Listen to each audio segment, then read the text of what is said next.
I see an annoying girl running towards me from a distance, waving her arms in the air like she's totally oblivious to any attention she might be drawing to herself. That girl is Sayuri, my neighbor, a good friend since we were children. You know, the kind of friend you would never see yourself making today, but is kind of worked out because you know each other for so long. We used to walk to school together on days like this, but starting around high school, she would oversleep more and more frequently, and I would get tired of waiting up. But if she's going to chase after me like this, I almost feel better off running away. However, I sigh and idle in front of the crosswalk and let Sayuri catch up to me. Ha! Ha! I overslept again. But I got up. Caught you this time. Maybe, but only because I decided to stop and wait for you. Eh? You say it like you were thinking about ignoring me. That's mean, Onigumo. Well, if people stared at you for acting weird and then I didn't want them to think we were a couple or something. Fine. But you did wait for me after all. I guess you didn't have it in you to be mean even if you wanted to. Whatever you say, Sayuri. We crossed the street together and made our way to school. As we draw near, the streets become increasingly speckled with other students making their daily commute. By the way, Onigumo, have you decided on a club to join yet? A club? I told you already I'm not interested in joining any clubs. I haven't been looking either. That's not true. You told me you would join a club this year. I did. I'm not sure it's possible that I did. I'm sure it's possible that I did in one of our many conversations where I dismissively go along with whatever she says, whatever she's going on about. Sari likes to worry a little bit too much about me. Then I'm perfectly content just getting by on the average while spending my free time on games and anime. I was thinking about how I'm worried that you won't learn how to socialize or have any skills before college. Your happiness is really important to me, you know. And I know you're happy now, but I die at the thought of you becoming a NEET in a few years because you're not used to the real world. You trust me, right? Don't make me keep worrying about you. Alright. I'll look at a few clubs if it makes you happy. No promises, though.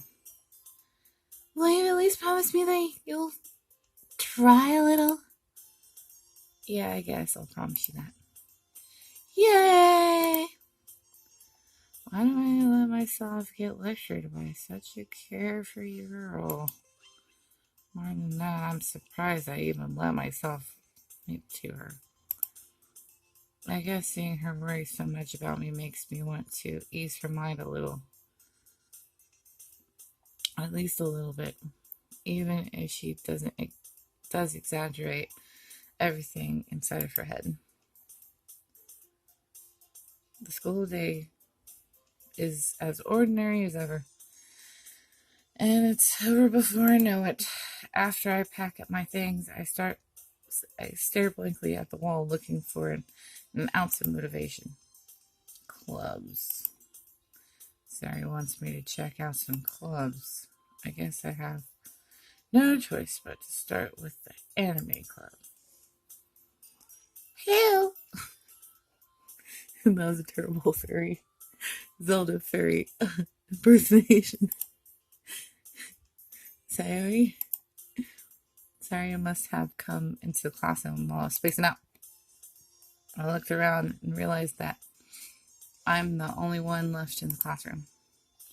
I thought I'd catch you coming out of the classroom, but I saw you just sitting there and spacing out, so I came in. Honestly, you're even worse than me sometimes. I'm impressed. You don't need to wait up for me if it's going to make you late to your own club. Well, I thought you might need some encouragement, so I thought, You know what? Well, that you could come to my club. Sayori. Yay! There is no way I'm going to your club. Mimi. Sayori is the vice president of the literature club. Not that I was ever aware that she had any interest in literature. In fact, I'm 99% sure she only did it because she thought it would be fun to help start a new club. Since she's the first one to show interest after the one who proposed the club, she inherits the title as vice president. That said, my interest in literature is guaranteed to be even less. Yeah, I'm going to the anime club. Come on, please. Why do you care so much anyway? Well, it's kind of the club yesterday. I kind of told the club yesterday I would bring a new member.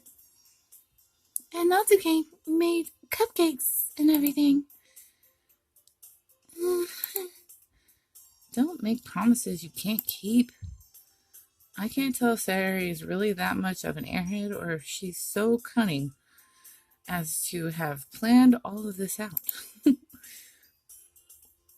I let out a long sigh. Fine, I'll stop by for a cupcake, okay? Yes! Let's go.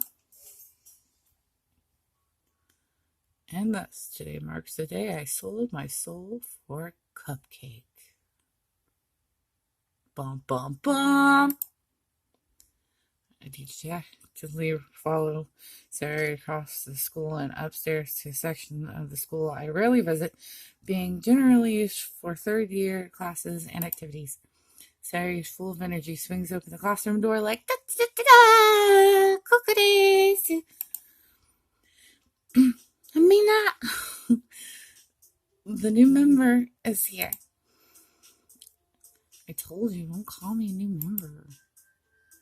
Yeah, I glance around the room. Welcome to the Literature Club. It's a pleasure meeting you. Sayori always says nice things about you. Seriously? You brought a boy? Way to kill the atmosphere. Ah, Onigimo. What a surprise. Welcome to the club. All words escaped me in the situation. This club is full of incredibly cute girls. What are you looking at? If you want to say something, say it.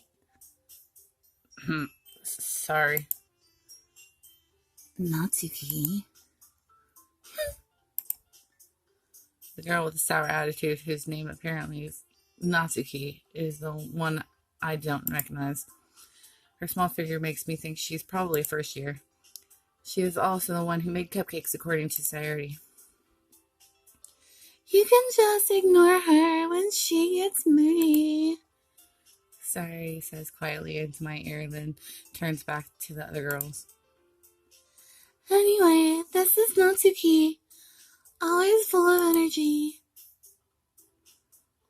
And this is Yuri, the smartest in the club. Don't say things like that. Yuri, who appeared probably more mature and timid, seems to have a hard time keeping up with people like Sayuri and Natsuki.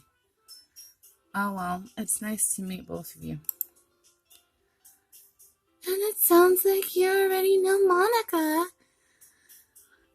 Is that right? That's right. It's great to see you again, Oniguma. Monica smiled sweetly. We don't know each other well. We rarely talk. But we're like in the... But we were in the same class last year.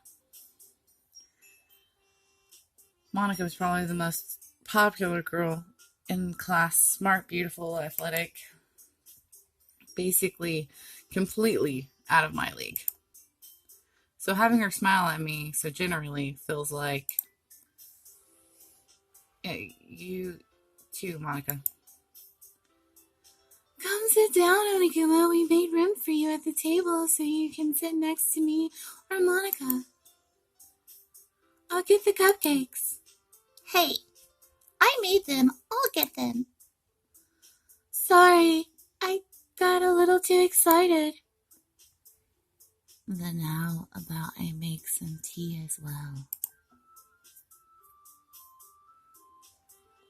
The girls have a few desks around to form a table. As Sayuri mentioned, it's been widened so that there is one space next to Monica and one space next to Sayuri. Natsuki and Yuki walked over to the corner of the room where Natsuki grabbed and wrapped a wrapped tray, and Yuri opens the closet. Still feeling awkward, I take my seat next to Sayuri. Natsuki probably marches back to the table, tray in hand. Okay, are you ready? Ta-da! Whoa! Natsuki lifts the foil off of the tray to reveal a dozen white fluffy cupcakes decorated to look like little cats. The whiskers are drawn with icing, and little pieces of chocolate were used to make the ears. So cute! I had no idea you were so good at baking, Natsuki. Yes. Well, you know. Just hurry and take one. Sayuri grabs the first one, then Monica. I follow. Oishi! That's it. Sayuri talks with her mouth full, and has already managed to get icing on her face. I turn the cupcake around in my fingers, looking for the best angle to take a bite. Natsuki's quiet. I can't help but notice her sneaking glances in my direction. Is she waiting for me to take a bite? I finally bite down. The icing is sweet and full of flavor. I wonder if she made it herself. This is really good. Thank you, Natsuki. Why are you thanking me? It's not like I... Haven't I heard this somewhere before? Made them for you or anything. And I thought you technically did, Sayuri said. Well, maybe. But it's not for you, you dummy. Alright. I gave up on Natsuki's weird logic and dismissed the conversation. Yuri returned to the table carrying a tea set.